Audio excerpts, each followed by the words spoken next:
تھا یوسف علیہ السلام کا حسن اور بڑے واقعات ہیں قرآن پاک میں پورا سورہ یوسف ہے. ان کے جمال پر کون کون فریفتہ نہیں تھا. ان کے جمال ہی نے، ان کے حسن ہی نے ان کو کنویں تک پہنچایا، کنویں سے پھر زلیخا کے گھر میں پہنچایا، بازار مصر میں، مصر کے بازار سے زلیخا کے گھر میں، زلیخا کے گھر سے جیل میں، جیل سے پھر وزارت عظمیٰ کی کرسی میں. یہ حسن ان کو اتنی منزلیں طے کراتا رہا کیونکہ حسن و جمال ان کا تھا. لیکن حاسدین بڑھتے گئے. ایک بات یاد رکھنا، کوڑھی سے کوئی حسد نہیں کرتا، کوڑھی سے کوئی حسد نہیں کرتا، حسن والے سے ہی حسد کرتا ہے. اگر تمہارا کوئی حاسد ہے تو شکر کرو اللہ کی بارگاہ میں، کوئی تو نعمت ہے میرے اندر اس لیے حسد کر رہا ہے. کوڑ والے سے کون حسد کرے گا؟ جو کوڑ پھٹ کا ہوتا ہے اس سے حسد نہیں کیا جاتا، حسن والے سے حسد ہوتا ہے. جس کے پاس کوئی دولت ہو اس سے حسد ہوتا ہے. بہرحال یوسف علیہ السلام اس کے شکار ہوتے رہے، لیکن ان کے حسن کے متعلق قرآن کا مشہور واقعہ، زلیخا بہت فریفتہ تھیں، وارفتہ تھیں یوسف علیہ السلام پر. عورتیں تانا دینے لگی کہ یوسف جوان ہے، زلیخا شادی شدہ عورت ہے، شادی شدہ ہونے کے باوجود ایک نوجوان کے حسن کے چکر میں پڑ گئی. ان تمام تانوں کو سن کر کے زلیخا نے ایک دعوت کی تھی. دعوت میں شہر کی امیر عورتوں کو بلایا تھا، سب کے ہاتھوں میں ایک لیمو اور ایک چھری دی تھی. کہا میں جب کہوں تب یہ کاٹ دینا. یوسف علیہ السلام کو سجا سنوار کر کے اس نے اس کمرے میں بلایا.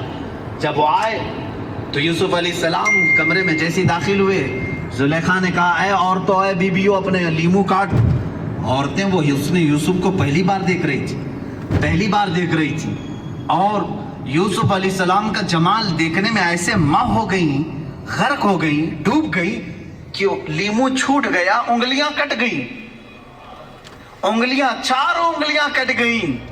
تیز چاقو دیر ہوگی، سب کٹ گئی. یوسف علیہ السلام جب چلے گئے تب انہیں لگا ارے انگلیاں کٹ گئی. مجھے یہ بتاؤ، یہ واقعہ آپ نے سنا تھا نا؟ قرآن کا واقعہ، سورہ یوسف 12ویں پارے میں یہ موجود ہے، جا کر پڑھ لینا. یہ حسن یوسف ہے. لیکن آؤ حسن مصطفیٰ کے دربار میں. میرے آقا صلی اللہ تعالیٰ علیہ وسلم کا جمال کیا تھا؟ میرے آقا صلی اللہ تعالیٰ علیہ وسلم کے جمال کے متعلق خود میرے آقا فرماتے ہیں ان اخی یوسف اصبح وانا ملیح.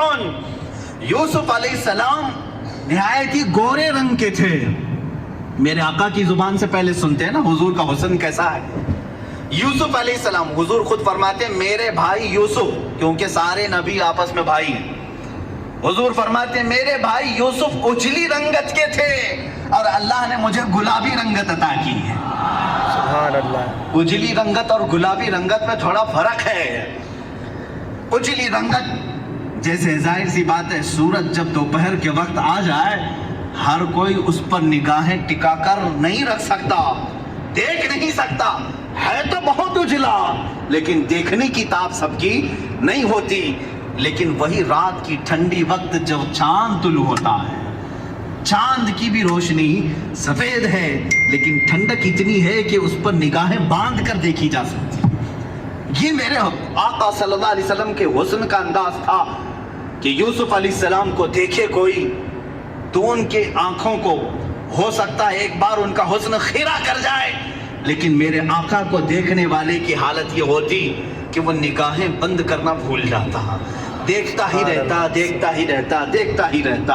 یہاں تک کہ ام معبد کے متعلق آپ نے سنا ہوگا، مدینے کے راستے میں رہنے والی ایک خاتون، وہ ہر گزرنے والے کی ضیافت کرتی تھی. اس راستے سے جو بھی گزرتا تھا اس کو اپنے گھر سے کھانا کھلاتی تھی، دودھ پلاتی تھی. ام معبد، یہ مکہ سے مدینے کے بیچ میں جو راستہ ہے وہاں گھر تھا ام معبد کا.